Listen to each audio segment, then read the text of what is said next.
in a long time. I don't know what brought it to mind, and I don't remember which one it was.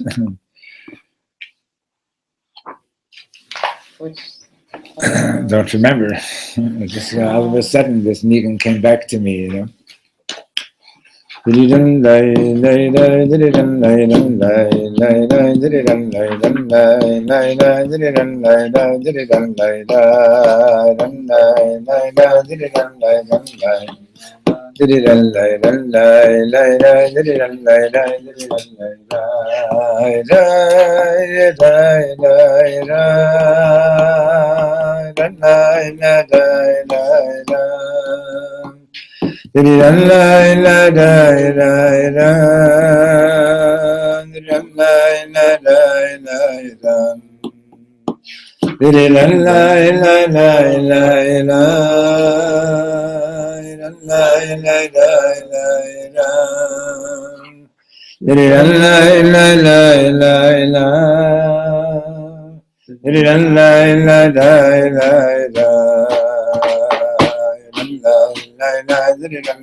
Okay, so we're on Yud Zayin, Tet Zayin, what are we on? Tet Zayin, yeah.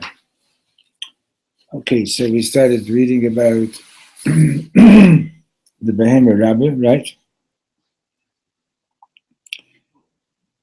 So the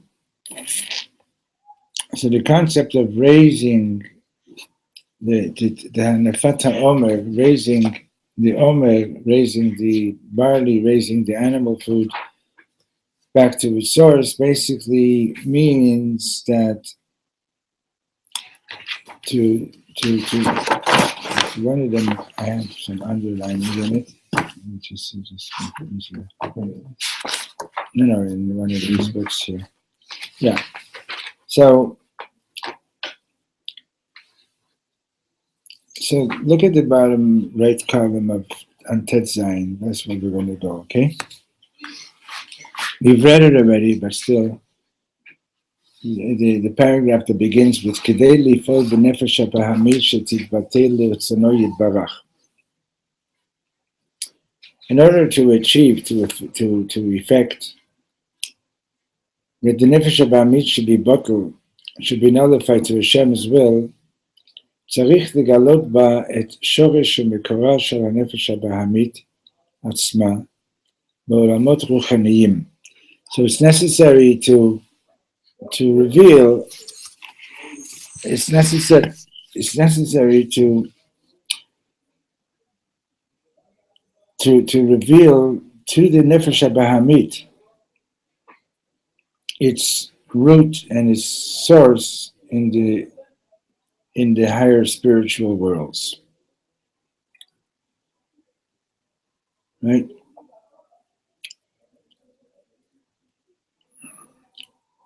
And that's what's meant by raising the nefesh habahamit back to its source. In other words, those words, like, what do you mean, picking up the nefesh habahamit to its source, like, what is that supposed to mean, right? So he explains that what it means is to make the nefesh habahamit aware of its root, of its source in Shemayim, right? And היינו לגלות קצת הנפש הבהמית בשורשה ובמקורה היא בתכלית הביטול להשם. To reveal to reveal Mashiach. The sheep. What? Yeah. To reveal how the Nefesh HaBahamit at its root is actually in a state of bittul to Hashem. Now, bittul is important to understand.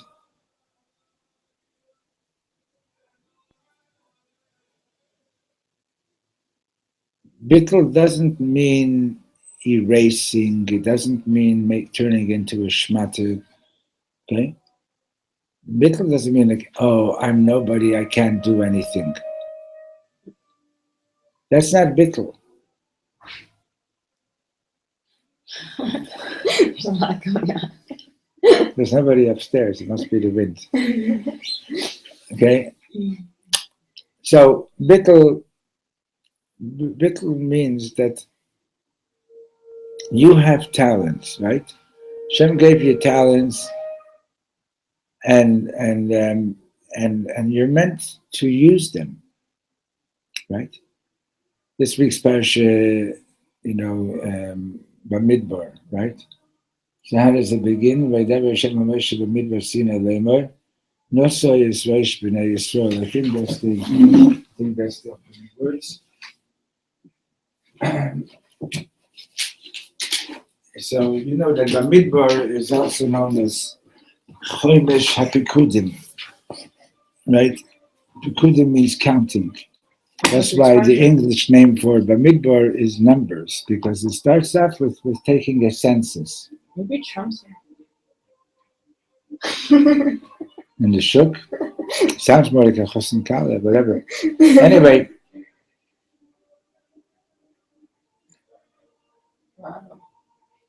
so to take the census, like in the general world, means that you're counting people, right? You're counting how many people there are and so on. And usually when people get counted, they're made to feel that they're just a number, right? And that's what the Nazis in Yimach Shemam were doing by putting numbers on the arms of our ancestors, basically saying that as far as they were concerned, each person was just a number, and how much work they can get out of them, and how many people are going to kill. But in the Torah, when the census is taken, the word is Se'u es Rosh, Se'u et Rosh, Kol Adat B'nai Yisrael.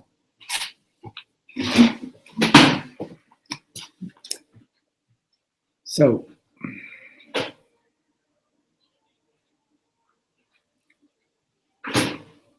okay. Moshe Rabbeinu, man hat geredet wegen der es kommt Schwiees, Moshe Rabbeinu.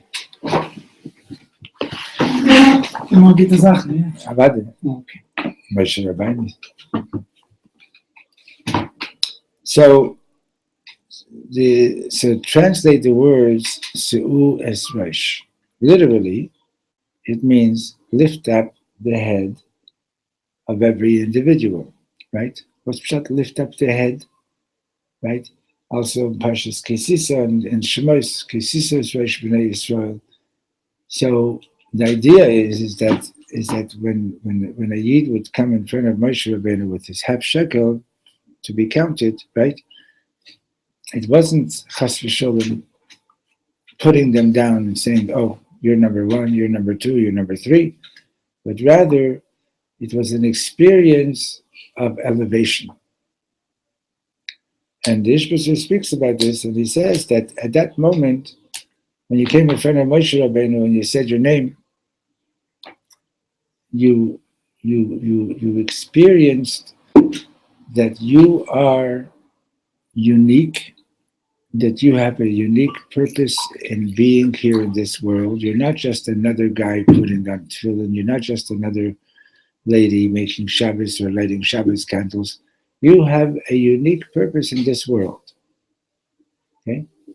And at that moment, you experience that elevation. You experience like, yeah, I'm very, very special in the Holy Spirit. make him. Did you maybe? Can you pull over a chair over here? And give him a plastic chair. He needs a plastic chair. Maybe here, put him over here. He likes to sit over here, or because if he sits over here, he's afraid I might not see him falling asleep.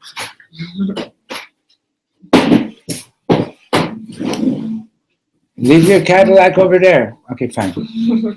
Come on. So, Daf Tezayin.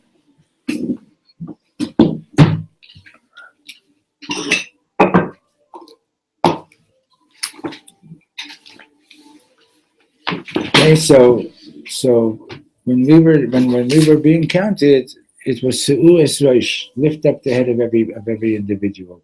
In other words, make everybody realize that they are unique and they are special, right? Now, it's a clear Mishnah also in Sanhedrin. I think Perek Hey Mishnah Dalid or Perek Dalid Mishnah Hey. I think it's Perek Hey Mishnah Dalid, where it says clear in the Mishnah that Chayav Adam Lomar B'Shvili Nivra Ha'olam. Every person is obligated to say that the world was created for my sake, right? And of course, it's not an egotistical thing. It doesn't mean it was created only for my sake. It means that in Hashem's eyes, my being here makes the whole world, the whole creation from Bereshit and on is important enough, right? So bittul, we're talking about the being mebatl, the nefesh habahamis. So bittul doesn't mean that you're turning yourself into a shmata. Yeah, I'm a gornished. Bunch of baloney. It's an avera to talk like that. What do you mean you're a gornish? God made you something. Hashem gave you talents. Hashem gave you seichel. Hashem gave you ability to do things. He didn't give it to you to become a shmata. Bittul means that you use all your talents to the maximum and all your gifts and your talents to the maximum to do Hashem's ratzon, to do Hashem's will. Right? We have to say Hashem Elokecha b'chol levavcha b'chol nafshecha b'chol me'edecha. What does b'chol me'edecha mean? What does b'chol me'edecha mean? Supposed to be money, no? So b'chol ma'meincha, right? But the Mefarshim explained b'chol me'edecha means whatever Hashem blessed you with, in which you are very much. In other words, all the gifts that Hashem gave you. This is your ma'od. Whatever your ma'od is, to use all your ma'od, all your everything that you are blessed with, to use it in Ahavas Hashem, right? So the Hala'at HaNefesh HaBahamid, we're in the bottom of Tes Zayin in the right column, showing where. Okay, you're on Tes Zayin, you're not on Tes Zayin. No.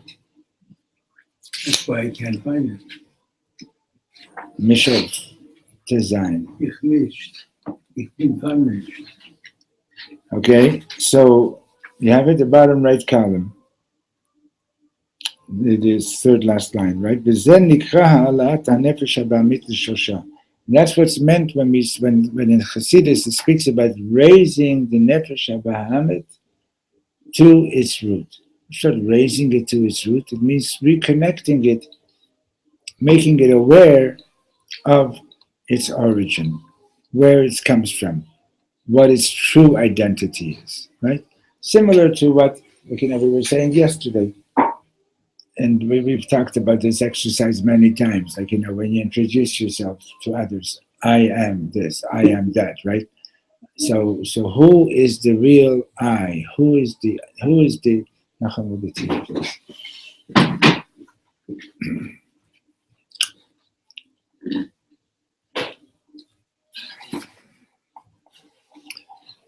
I think you're going to move again. So like we've spoken about this exercise in the past, who is the I? Okay, So normally you think, I'm a shtik behemoth. You know what that means? I never think that way. Ever. I'm talking, I said I didn't say you. So, I like chocolates, I like this, I like that, and so on, and I like to do this, and I like to do that, and so on. But that's all my behemoth side, my nefesh habahamit side, my worldly side, right? But if you go deeper into discovering who is the I inside, right, and you discover your neshama, right, so then that's already in getting into this hala'at hanefesh habahamit. It's like you're raising the nefesh habahamit, so that but that's the neshama. Hold on, that's the nefesh elokit. But the nefesh habahamit, now the nefesh elokit has to inform the nefesh habahamit to know that in its origin, it also originates from a very high place. In fact, in a certain sense, and I don't think I'm able to explain it because I don't understand it well enough myself, but in a certain sense, the Nefesh HaBahamit originates even from a higher place than the Adam. In other words, the Behemoth originates from a higher place than Adam. And the way that that's expressed in Kabbalah is that the Nefesh HaBahamit is originating through a manifestation of the divine name, which is known as Shem Ban, Beis Nun, which the gematria is equal to 52. If you spell out Yud Ke Vav Ke, Yud Vav Dalet, Hey Hey, Vav Vav, Hey Hey, it adds up to 52, which is the same gematria as Behemoth, 2 plus 7 plus 40 plus 5. Okay, 2 plus 5 plus 40 plus 5, so that's 52. Whereas the name Odom is a manifestation from the Shem Ma, which means 45. And when you spell out Yud Ke Vav Ke, and when you spell it as Yud Vav Dalet, Hey Aleph, Vav Vav, Hey Aleph, adds up to 45. Odom is 1 plus 4 plus 40 is 45. Okay? So now what that means, higher, this and that, basically, I don't really understand that yet, at least not enough to be able to speak it out. But the idea is that the Nefesh HaBahamit, it's not something that this is continuing from what we were talking yesterday. It's not something to destroy Chas v'Sholem.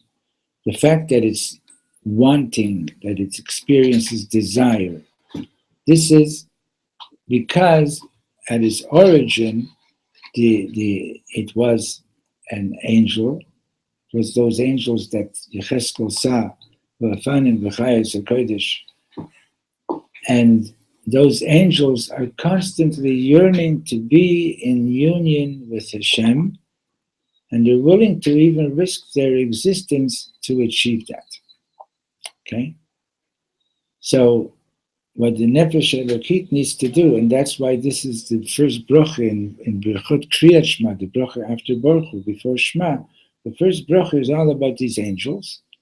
The point of it is, it's not that we the Chachamim wanted us to know that what's going on up there in heaven. The point of that bracha is to communicate with your Nefesh HaBahamit, to remind it that it originates amongst those angels.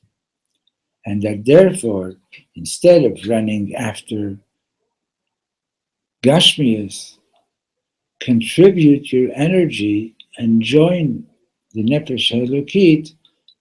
We're going to go say Shema, and so that the Nefesh Elokit doesn't want to do it by itself.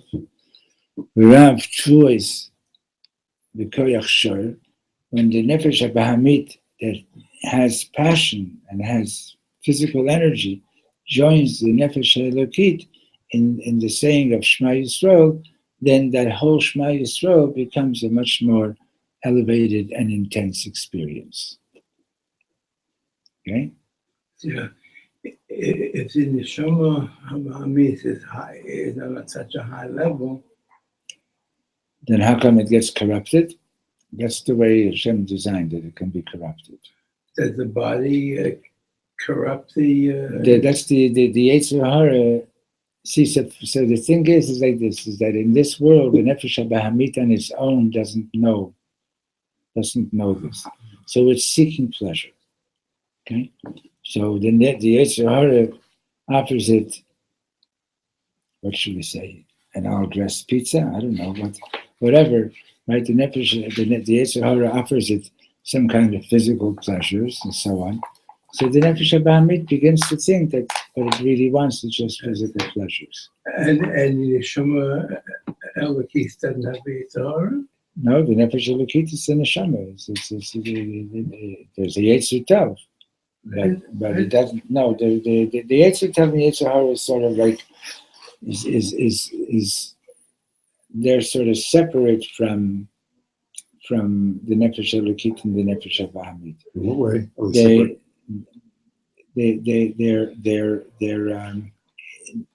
There's an instinct to do good. There's an instinct to do bad. You understand? In other words, the nefesh hasichlit, your intelligence, has these two kinds of voices, so to speak. You know, that sometimes you want to do something negative. Sometimes you want to do something positive. There, I'm not 100% clear yet in the definitions and the exact separations between one and the other. But the Nefesh Elokit, the nature of the Nefesh Elokit is that it's seeking union. It wants to be. The Nefesh Elokit is seeking union. It wants to be one with Hashem. It wants to be one with everybody. The Nefesh HaBahamit is concerned about its own self, about its own pleasures and so on. Okay?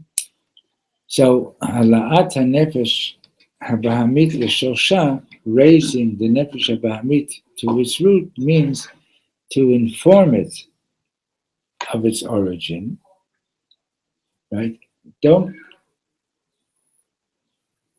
choke it. Don't say there's something wrong with the fact that you want something. The fact that you want something is good, right? But educate it as to what it really wants. Yes. I believe what you were talking about in the first bracha before Kriyat Shema, we can find even in the first pasuk of the Kriyat Shema, after the Shema, the pasuk of the Shema. Ve'ahavta et Hashem Elokecha b'chol levavcha, not b'chol libcha, b'chol levavcha, b'chol nafshecha, b'chol machacha. So the levavcha, it says it's plural. It's two. Yes, I'm quoting the Rashi, B'shnei Yitzrecha, with both your Yetzer Tov and your Yetzer Hara. So that's why it's not clear to me what the difference is between Yetzer Tov, Yetzer Hara, and Nefesh Elokit and the Nefesh Bahimit. Not so clear to me. Okay, so hopefully we'll continue learning and it'll get more clear. And like I said, I don't have the language to explain it clearly at myself. Okay. But we'll continue learning, and also you got to keep in mind that sometimes the same term in one context is used in one way, and then in another context it has a bit of a different meaning. Okay, they're close. They're very close. But you know, usually what we grew up with is that the Yetzer Hara is sort of like a voice to say to do something negative, and the Yetzer Tov is a voice to say do something positive, and that's also, it's not incorrect, but it's not really the complete meaning of it. Okay. And one has access to both neshamas. One has access. Yes. It's just that to be in touch with the Nefesh Elokit takes more effort, because the Nefesh Elokit is in a state of exile. It's inside a body. And it's here down in this world. And in this world is a world of choshech. It's a world of darkness. you can be standing, a person could be standing at the edge of a cliff in the dark and doesn't know that if he takes another step, he's going to go falling over the cliff, right? In this world, a person can say one thing and mean something altogether different. It's known as Alma de Shikra. So the neshama comes down and gets dressed in the physical body, right? and our avodah is not just to be conscious of the neshama, but that the neshama should actually sit in the driver's seat, so to speak, so that all our activities, including the most physical and mundane activities, should all be used as vessels for bringing Hashem's light down into this world. One more question. Yeah. When you say that the neshama of Bahamis should be informed from the higher place it comes from, does the neshama Elokit do that, or Yes. does the individual? The nefesh Elokit is what's doing that. Does one have any influence on this, or On what? On the nefesh Bahamit? on telling the Yes. The fact is that that's what davening is all about. Is to bond with Hashem, and the more that you put yourself into the davening, and the more that you meditate and think about what you're saying, so all the psukim in the siddur are there to arouse this awareness. I didn't know all this. I still don't. With your age, I knew everything. It's very appropriate speaking about this week, especially today. Today's Yesod should be Yesod. Right. The bonding within the bonding. Right. If I'm not mistaken, I heard a story about Reb Yosef Soloveitchik, in which they were studying a sugya in the Gemara, and he asked the people to come. He went through a whole long explanation of what this meant, and he asked them to come back the next day and tell and see what they had to say about it. And he asked a Talmud to explain it, and the Talmud gave him the Talmud gave him a very repeated back what the Rav had said the day before in a very clear and complete way. And what I remember, the Rav said to him, if I wanted the tape recorder, I would have asked the tape recorder. I don't know if he said use the word tape recorder. I don't know if it existed in those days. Bring in where's your Yetzer Hara? Make me sound like a Bring in your own ideas. Bring in. I want you to use your head. I want you to use your passion. It was. I think he used the word Yetzer Hara even to help with learning. To use the energy. Right? Exactly. Okay, so we're in the third last line in the right column on Tet Zayin, right? So this is what's meant by raising the nefesh haBahamit back to the source.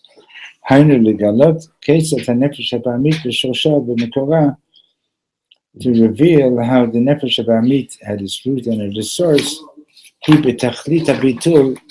is in a state of perfect bittul, leHashem, to God. B'shvil kabbalat Torah, but in order to mamish receive the Torah, lo maspik stam zichur shel hanefesh haBahamit.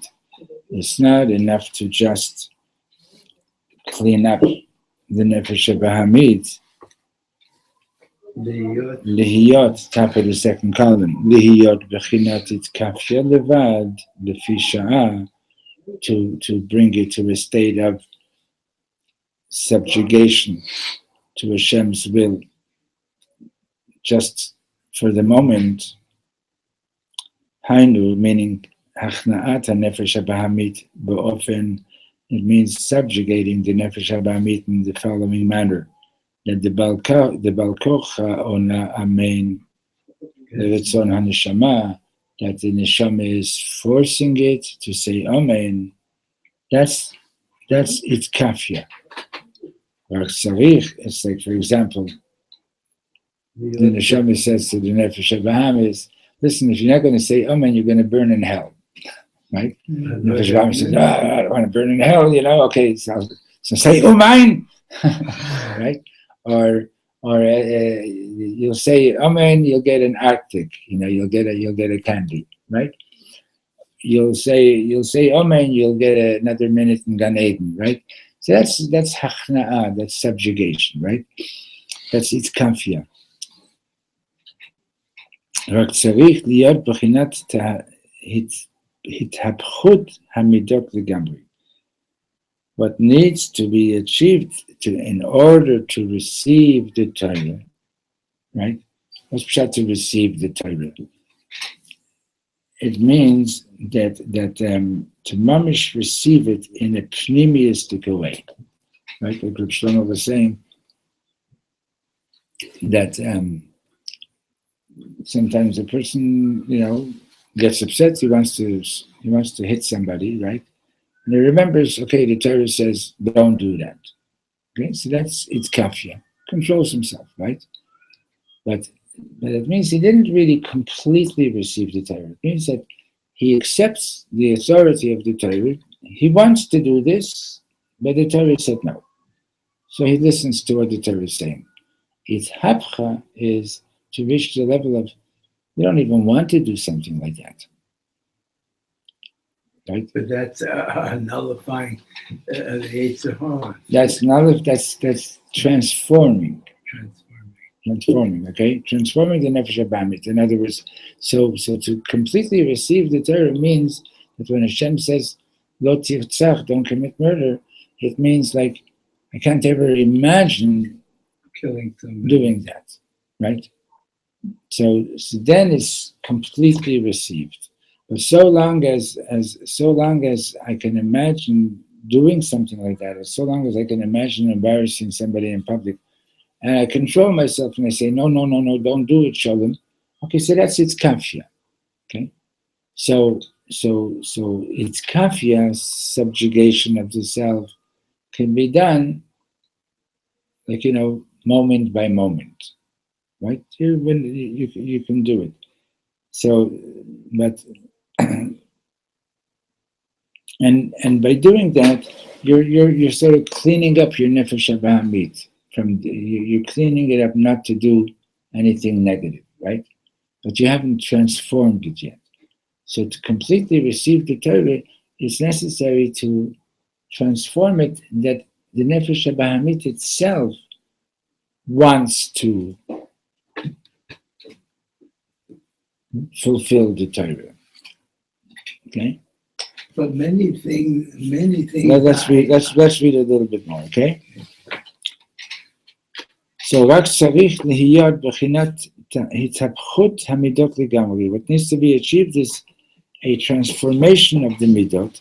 היינו, רק כשמידות הנפש הבהמית נהפכו לגמרי לקדושה, only when the midot of the nefesh habamit have been transformed completely to kedusha, יכול להיות גילוי אלוקות שבתורה, then, only then can there be a revelation of godliness in the Torah, of the Torah, lemata ba'adam, that revelation becomes revealed in the person.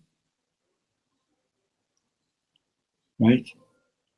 וכמשל הנ"ל שדירת המלך צריך להיות נקייה לגמרי מכלוך. Like the mashal that was given, that when the king is coming to visit you, you have to completely clean up your apartment. Everything. Like, you can't just say, okay, I'm going to clean up one room and let the rest of it be dirty. The king is coming to you, you want to receive the king completely in your home. Right? וזה נפעל רק על ידי גילוי אור אלוקי נעלה ביותר. And to achieve this, you have to have the experience of the highest revelation of this. You have to have a revelation of this highest divine light. Okay. So, for example, let's say somebody's walking in the forest and it's already getting dark and there's a big storm and you have no idea where you're going, right? And so on. So, and all of a sudden there's a big flash of lightning and everything gets lit up, right? So now you know where you're going, right? So in order for the Nefesh HaBahamit to be able to be transformed, it needs this great revelation of light. Okay? It needs a Giluy Elikut. That light is the start of what could be a transformation, or that is That how gives you it transform? that gives it the capability of being transformed. So, for example, that flash of lightning might last only a fraction of a second, right? But it's enough to show you what to do next, And you have to internalize it. right? Yeah. Is he going to talk about how to transform? Like, what's the process of transformation? So that's what he's talking about now. The process of transformation, to just tell you basically in one word in Chabad, is basically spending a lot of time on hitbonenut, deep meditation, and as much Torah and mitzvahs as you can do, but not just learning and doing mitzvahs, but with the intent of bringing Hashem's light into the world. The seeker is aimed at an ordinary person. Every one of us, yeah. Because the way we're learning, Whether we achieve it or not is not really the issue. I've heard this before. It's not important the destination, but the journey. The journey. In other words, that you know which way you want to head. The majority of us, maybe one or two in a generation, actually achieve this. The vast majority doesn't. People may achieve But it it does. partially. But it doesn't. You understand? Like, in other words, how many tzaddikim are there, like the Lubavitcher Rebbe, in a generation? You know what I mean? There's maybe one tzaddik in a generation, maybe two in a generation. Understand? Achieving it partially, it means that's its kafia. That you've subjugated yourself. Partially in time, partially in That's what I'm saying. So that's to have all the time. Who could do it all the time? So that's what I'm telling you. That the partial achievement is its kafia. In other words, you got a taste of it and so on, but it's not. But real achievement of it is that the transformation actually takes place. Okay, if I'm willing to share my money or my food, but not all the time, so it's kafia. I'm controlling myself. I'm teaching myself to share. I'm making myself share.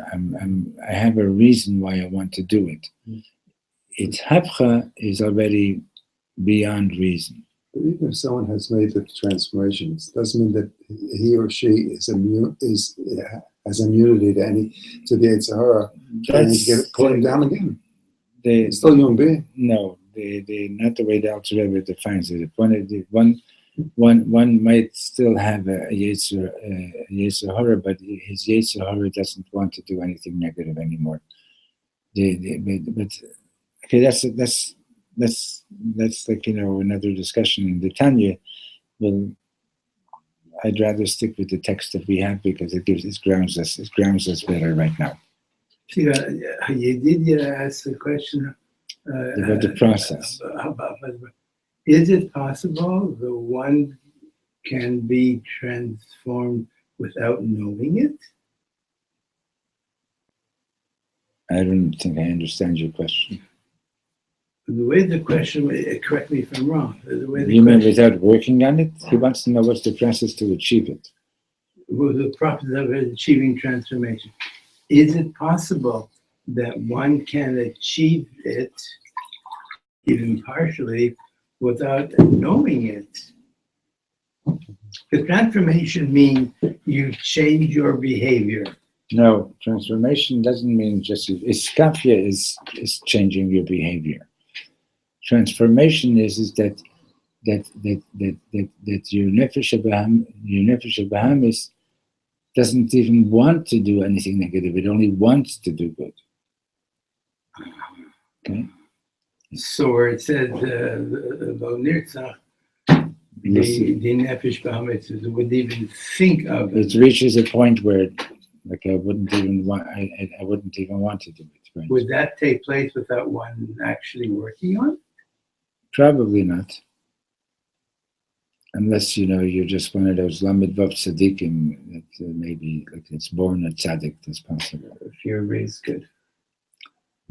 I was raised good, Yeah, but the thing about Bittul of the Midas is like this, is that, like you can, it's like I mentioned yesterday, the Mishnah says in Pirkei Avos, this past Shabbos, there's such a thing as machlokes, arguments, and there's machlokes that's the Shem Shemayim, there's machlokes that's not the Shem Shemayim, right? So machlokes, the Shem Shemayim is Shammai and Hillel. They're both arguing tooth and nail, but not because Hillel thinks, I'm going to show you that you're wrong, or Shammai thinks, I'm going to show you that you're wrong. They're both arguing because they both want to know what's the truth. And if Hillel says to Shammai, you're wrong, Shammai says, oh, great, just show me how I'm wrong. He doesn't care about the fact that he's wrong. He just cares because he wants to know the truth. Okay? And so too with Hillel. Shaloi the Shem Shemayim is that if you haven't achieved that transformation, maybe you'll control yourself and you'll accept being told that you're an Amaores, that you don't understand the pshat and so on and so on, but it hurts you that somebody said that to you. Right? Your ego just got pinched. Right? With me? Yeah. Is that what happened with the Rabbi Kiva students? Something else.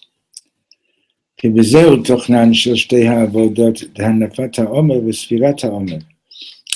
what the lifting of the Omer is about, and the counting of the Omer.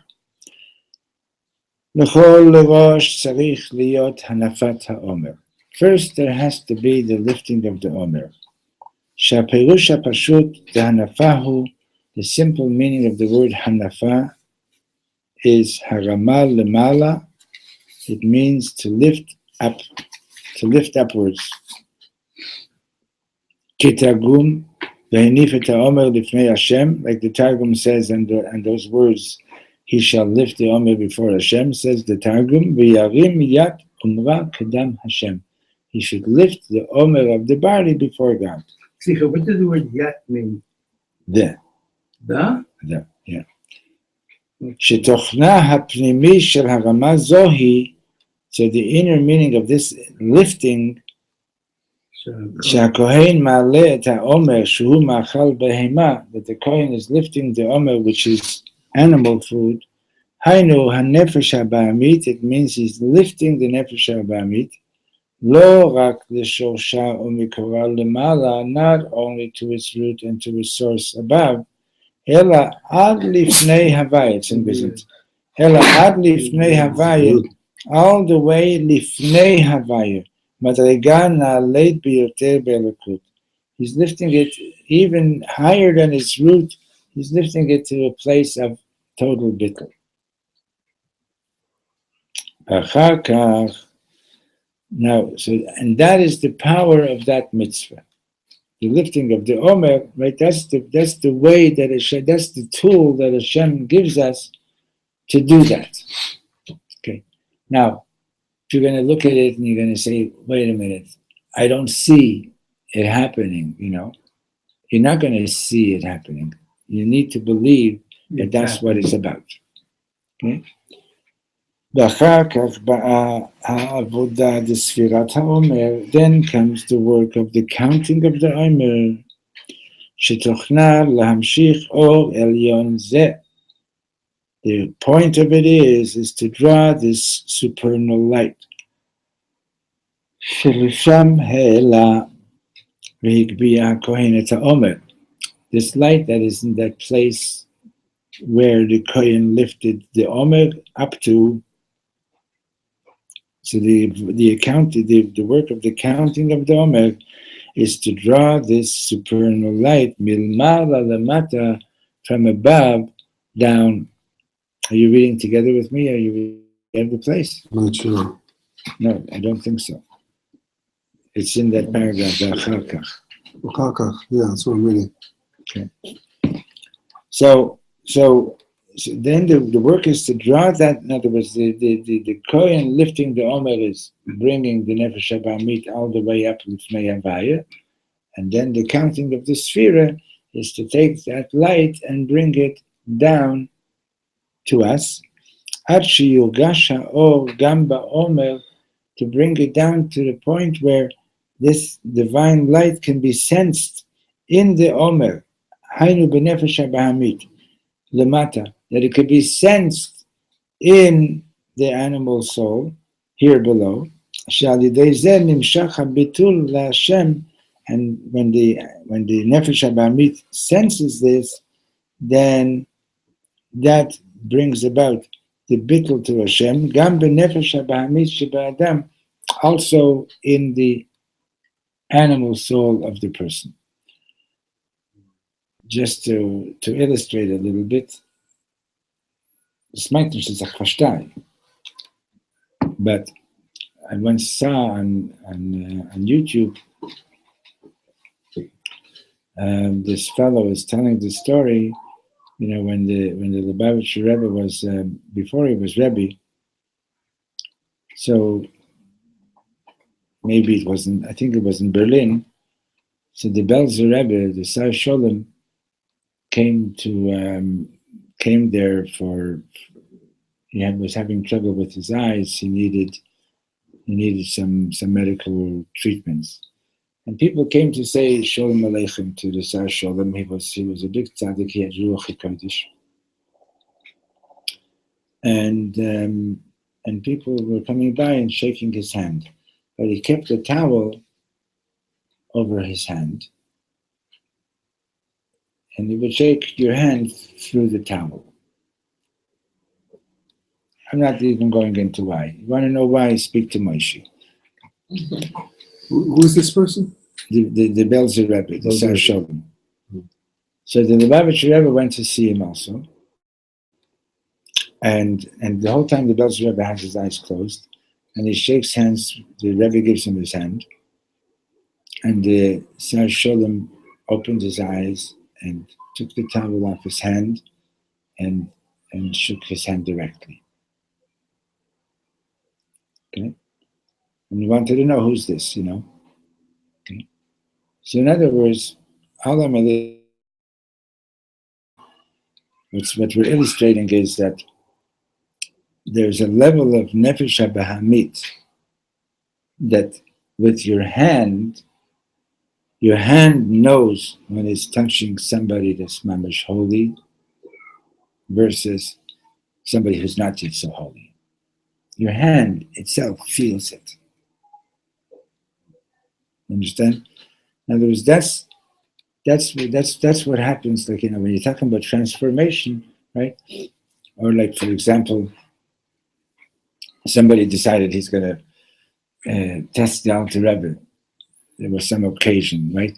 So they brought him a drink, and he told him that it's wine, but really it was made. It was what? made. Made. MEAD is a mead. liqueur. It's called mead. A beer. It's a liqueur made from honey. Anyway, so and the Rebbe picked it up and immediately made a shahakol.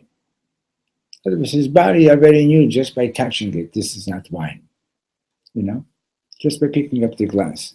There's at that level of sensitivity. And I witnessed with my own eyes one day we were coming home from Israel. It was Yom Tov, and Judy is a birth coach. Anyway, so she carries her phone with her on Shabbos and Yom Tov also. And she gets a call from a lady who was in labor, and the baby was breech, means it was feet down, and the doctors wanted to do a cesarean or something like that, or whatever. In any case, and I saw that that my holy wife did a prayer and a meditation, and 2 minutes later she got a call. The baby turned around. Yeah. That's wild. Yes, it is. But you can be on the Madrega to do it, You understand? It's like also the Radishitzer. Yid came to him once with the problem that his son was very, very sick and he needed surgery, but to do the surgery was life-threatening, and not to do it was also life-threatening. And the Radishitzer is sitting there and talking with him, and there's a bowl of fruit on the table with some, with some knives, and the Radishitzer is sort of like playing with the knife, and all of a sudden he cuts his finger and there's a drop of blood, and he says to the Yid, "It's okay, you can go home now, your son just had his surgery." Okay? You can be so connected.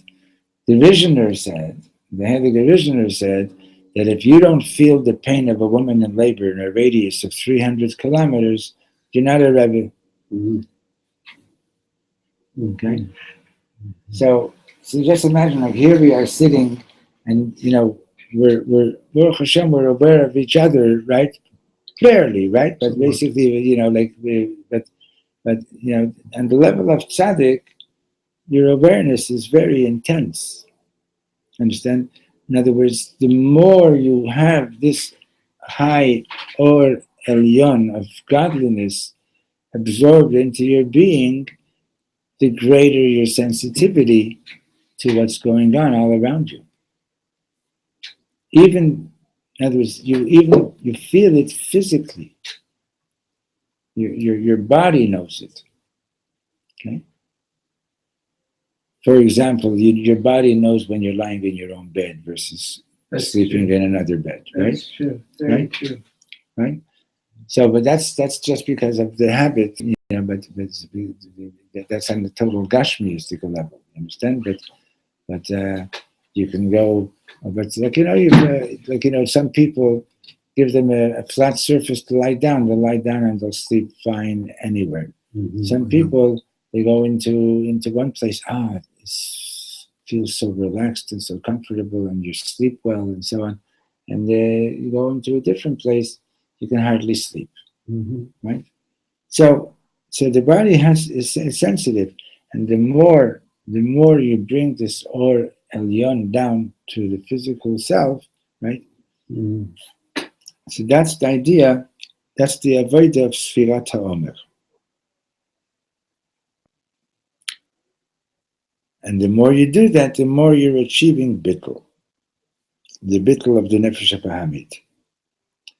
So, kidei lahavin godel ha'ilui shel ha'avodat ha'nafat ha'omer, in order to understand, to better understand the greatness of this avodah of the lifting of the Omer, makdim tchila bi'ur inyan birur v'zichuch ha'nefesh habahamid bichlal. So the Alter Rebbe is going to first explain, in general, the idea of the clarification, the cleaning up of the nefesh habahamid, al yidei hala'at nefesh habahamid l'shosha u'mikora, by bringing by lifting the nefesh habahamid back to its source. Achar כך יבאר החידוש בהנפת על ידי הכהן, and then afterwards he's going to explain what's the chiddush in the kohen doing this. וזה שהולך ומבאר שורש עניין העומר מאכל בהמה. So now that's why he continues now to explain the inyan of the root of the Omer, which is machal behema, animal food, the mala b'olamot ruchaniyim. He's going to explain the root of all that in the supernal, in the spiritual worlds. ומקודם מבאר בחינת בהמה למעלה. So first he's going to explain what is the idea of a behemoth up in the spiritual worlds. ואחר כך, afterwards, עניינו של מאכל בהמה. Then he's going to explain the union of the food of the behemoth, למעלה, as it is in the spiritual realms. ואחר כך יסיק בביאור עניין הנפת העומר. Then he's going to conclude by explaining the lifting of the Omer. So,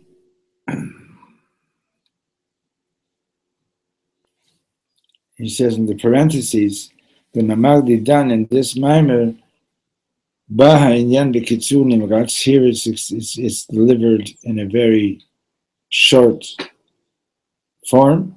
ונתבאר באריכות על ידי אדמו"ר הזקן בביאור על המאמר, then the Alter Rebbe himself explained this at much greater length in the mimer דיבור המתחיל והניף את העומר שנתפס בליקוטי תורה כאן אחרי המאמר דידן, which is printed into the Likutei Torah after this mimer that we're learning right now.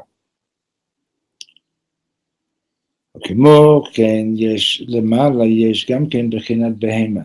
So just like you have a behemoth in this world, you also have a behemoth in the spiritual world.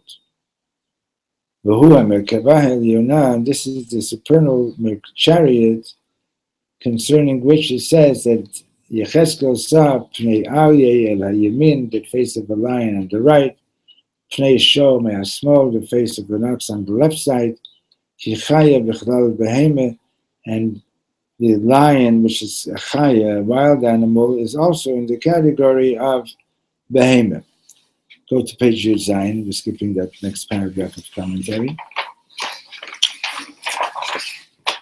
כמו שכתוב על הים שעשה שלמה, like it says by the yam that Shlomo HaMelech made, עומד על 12 בקר, 3 פונים צפונה, this basin, this big water basin that Shlomo HaMelech made and put in the base of Mikdash. So it was standing on, it was resting on 12 cattle, 3 facing north, 3 facing south, etc. Shehu HaMerkavah Elyonah, it was what he made there was a representation of the supernal chariot. V'hayam aleihem milmala, and the basin, the water basin, was on top of these 12 animals, right? These 12 sculpted animals. Shehi b'chinat yam ha'elyon,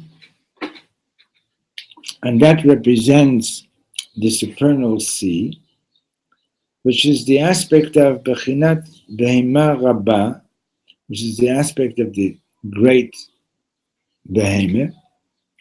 Shem Ban, as I told you before, the name Ban, Yud Kei Vav Kei spelled Yud Vav Dalet Hey Hey Vav Vav Hey Hey, 50. Gematria Behemoth, which is the same numerical value as Behemoth. Where do you get Bet Nun though? What's Bet Nun stand for? 2 plus 50. Shehu Shoresh HaMerkavah D'Pnei Aryeh. So that Behemoth Rabbah, that great Behemoth, is the root of the animals in the chariots. The Sefer Malachim Misupar Shlomo Asa Yam. In Sefer Malachim it says that Shlomo Melech made a sea, a big water basin. Gigit Gidola Asuya Kidmut Hayam. It was like a big basin on top of these animals. That the idea was it was representing the sea. Shaya omeid al shnei maser bakar v'hayam aleihem nirmala.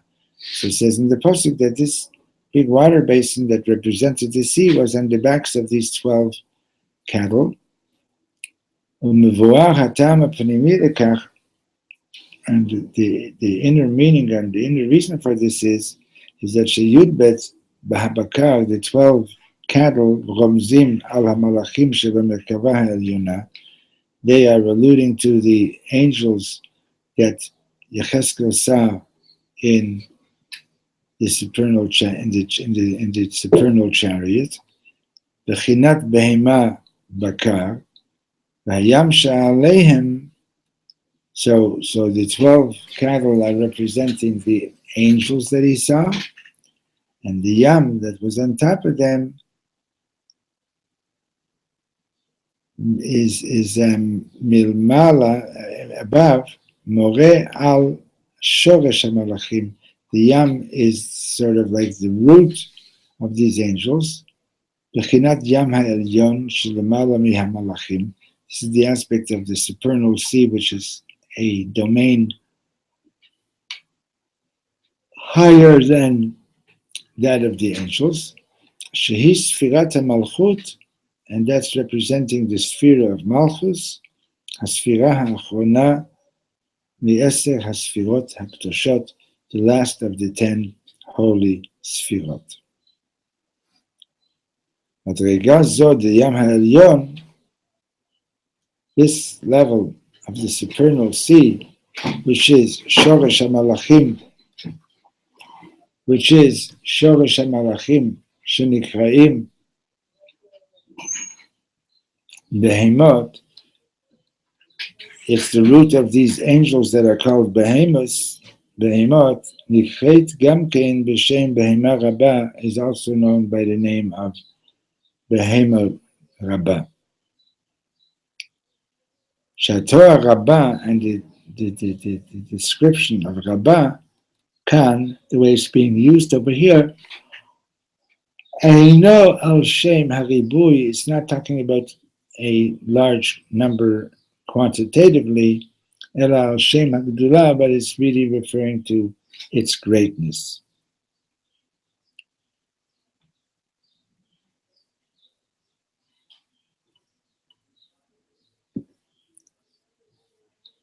It's qualitative. Okay. It's Yeah, more than quantitative. right. Okay, this is where we're going to stop for today. Mr. Shem, continue. It's more tomorrow. intensity, it sounds like. Huh? It's intensity, it's very intense. Look, the fact of the matter is that you're beginning to comprehend it better also. You I'm understand? talking about that word Rabbah. Oh, Rabbah. That sense sounds more like Well, it's more intense. Intense, like the evil in stone is more intense than evil. Yeah. To a greater degree. Okay. Thank you very much. Shkoyach. I don't know if I'll be able to get